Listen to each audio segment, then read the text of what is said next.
இடிமின்னல் cinema ராணி என போற்றப்பட்ட நடிகை மாலினி பொன்சேகா இன்று மே 24, 2025 அதிகாலை கொழும்பில் உள்ள தனியார் வைத்தியசாலையில் தனது 76வது வயதில் காலமானார். உடல்நலக் குறைவு காரணமாக சிகிச்சை பெற்று வந்த நிலையில் அவரது மறைவு சிங்கள திரையுலகிற்கு மட்டுமல்லாமல் ஒட்டுமொத்த இலங்கை கலை உலகிற்கும் பேரிழப்பாகும். மாலினி பொன்சேகா வெறும் நடிகை மட்டுமல்ல, அவர் ஒரு சகாப்தம். அரை நூற்றாண்டுக்கும் மேலாக சிங்கள திரையுலகில் கோலோச்சிய அவர் எண்ணற்ற விருதுகளையும் ரசிகர்களின் மனதிலும் நீங்கா இடத்தையும் பிடித்தவர். அவரது கண்கள், முகம், உடல்மொழி என அனைத்தும் நடிப்புக்கானவை. எந்த ஒரு கதாபாத்திரத்தையும் தனது அபாரமான திறமையால் உயிர்ப்பித்து பார்வையாளர்களை அந்த பாத்திரத்துடன் ஒன்றிணைக்கும் வல்லமை அவரிடம் இருந்தது.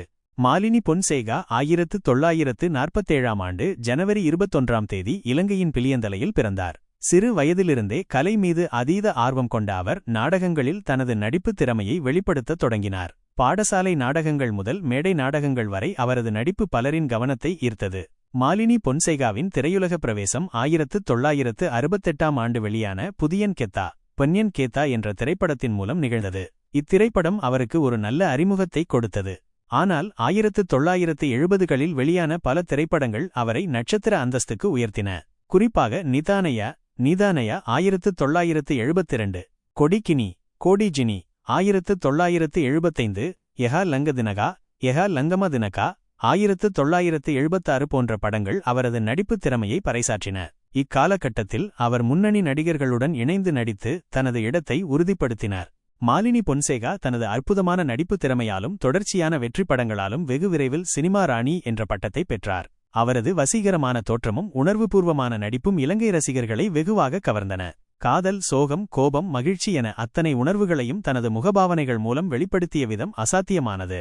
மாலினி பொன்சேகா 50 ஆண்டுகளுக்கும் மேலான தனது சினிமா வாழ்க்கையில் 150க்கும் மேற்பட்ட திரைப்படங்களில் நடித்துள்ளார். அவற்றில் சில முக்கிய திரைப்படங்கள் நிதானயா 1972, கொடிகினி கோடிஜினி 1975, பம்ப்ருவாவே பம்பாரு ஆவித் 1977, அங்கம அங்குலிமாலா 1988, நிற்பகையா நிருபாமாயா 2014 போன்றவையாகும். மாலினி பொன்சேகா நடிகையாக மட்டுமின்றி ஒரு சில படங்களை இயக்கியும் தயாரித்தும் உள்ளார். அவரது இயக்கம் மற்றும் தயாரிப்பு திறன்களும் பாராட்டத்தக்கவை.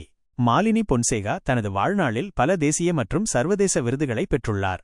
அவற்றில் சில சரஸ்வதி விருது, சரசவி அவார்ட்ஸ், ஜனாதிபதி விருது, பிரசிடென்ஷியல் அவார்ட்ஸ், கலாகீர்த்தி, காலாகீர்த்தி, ஆசிய திரைப்பட விழா விருதுகள் போன்றவையாகும். மாலினி பொன்சேகா தனது திரைப்பட வாழ்க்கையுடன் அரசியல் வாழ்க்கையிலும் ஈடுபட்டுள்ளார். அவர் ஒருமுறை பாராளுமன்ற உறுப்பினராகவும் பணியாற்றியுள்ளார். கலை மற்றும் சமூக சேவை என 2 துறைகளிலும் அவர் தனது பங்களிப்பை செய்துள்ளார்.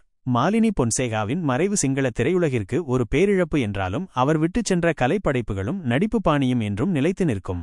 அவரது நடிப்பின் ஒவ்வொரு நுணுக்கமும் ஒவ்வொரு உணர்ச்சி வெளிப்பாடும் வருங்கால தலைமுறை நடிகர்களுக்கு ஒரு பாடமாக அமையும். சினிமா ராணி மாலினி பொன்சேகாவின் கலை வாழ்க்கை ஒரு கலைஞன் தனது துறையில் எவ்வாறு உச்சத்தை அடைய முடியும் என்பதற்கு ஒரு சிறந்த எடுத்துக்காட்டு. இலங்கை சினிமா இருக்கும் வரை மாலினி பொன்சேகா என்ற பெயர் அதன் பொற்காலத்தின் அடையாளமாகவே இருக்கும்.